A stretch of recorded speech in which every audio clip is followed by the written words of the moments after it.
तो दोस्तों, अगर आप फेवरेट वीडियोस को देखना चाहते हैं तो चैनल को सब्सक्राइब करें और बेल आइकन के बटन को दबाएं। ना होगा और अगर सब मिलकर कोशिश करें तो रास्ता निकल सकता है। राजू के चेहरे पर एक उम्मीद की किरण जागती है। हाँ बाबा जी, अगर सब मिलकर काम करें तो हम पानी ढूंढ सकते हैं। हमने पहले कभी ये कोशिश ही नहीं की। लेकिन इतनी कठिन जमीन में नया कुआं खोदना आसान नहीं। मुश्किल जरूर है, नामुमकिन नहीं। अगर हम मिलकर काम करें तो ये हो सकता है। राजू खड़ा हो जाता है, उसकी आंखों में एक नई रोशनी है।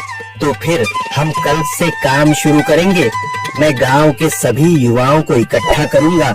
हम मिलकर नया कुआं खोदेंगे। यही कहते हुए वह शामू के साथ गांव के दूसरे युवाओं को बुलाने के लिए निकल पड़ता है। कहीं दूर से गरज की हल्की सी आवाज आती है, जैसे आकाश ने उनकी उम्मीदों की गवाही दे दी हो।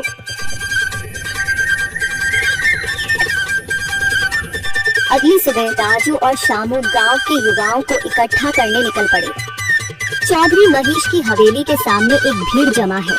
बाबा जी, संदरी, गांव के कुछ बुजुर्ग और किसान सभी मौजूद हैं। हम हाथ पर हाथ रखकर नहीं बैठ सकते।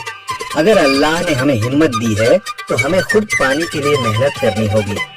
हम एक नया कुआं खोदेंगे। लेकिन राजू, क्या हमें यकीन है कि वहाँ पानी मिलेगा? बेटा, पानी जमीन के अंदर होता है, बस सही जगह खोदने की जरूरत है। हमने अपने बुजुर्गों से सुना था कि पुरानी नहर के पास जमीन नरम थी, शायद वहीं पानी हो। बाबा जी सही कह रहे हैं। अगर तुम सब यह काम करने के लिए तैयार हो तो मैं अपने कुछ मजदूर भेज सकता हूँ। धन्यवाद चौधरी जी, लेकिन हम सब खुद भी मेहनत करेंगे। यह हमारे गांव के अस्तित्व की लड़ाई है। संदरी, जो अब तक चुप थी, आगे बढ़ती है। हम औरतें भी पीछे नहीं रहेंगी। हम पानी लाने की व्यवस्था करेंगी, खाना बनाएंगी, ताकि तुम सब आराम से काम कर सको। यही हिम्मत चाहिए थी संदर। पूरा गांव एक नई उम्मीद के साथ कुआं खोदने की तैयारी में जुट जाता है।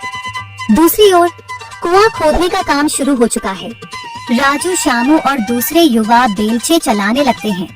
मिट्टी बाहर निकाली जाने लगती है। तेज गर्मी के बावजूद सब पूरी हिम्मत के साथ जुटे हुए हैं। दोपहर की तेज धूप जमीन आग की तरह तप रही है। गांव के लोग लगातार कुआं खोदने में जुटे हैं। हाथ छिलने लगे हैं, माथे से पसीना बह रहा है, मगर किसी ने हार नहीं मानी।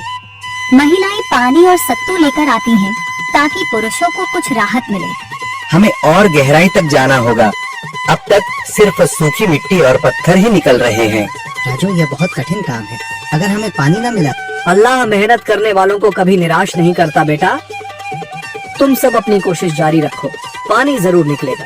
हिम्मत मत हारो। अगर अब रुक गए तो फिर कभी पानी नहीं मिलेगा।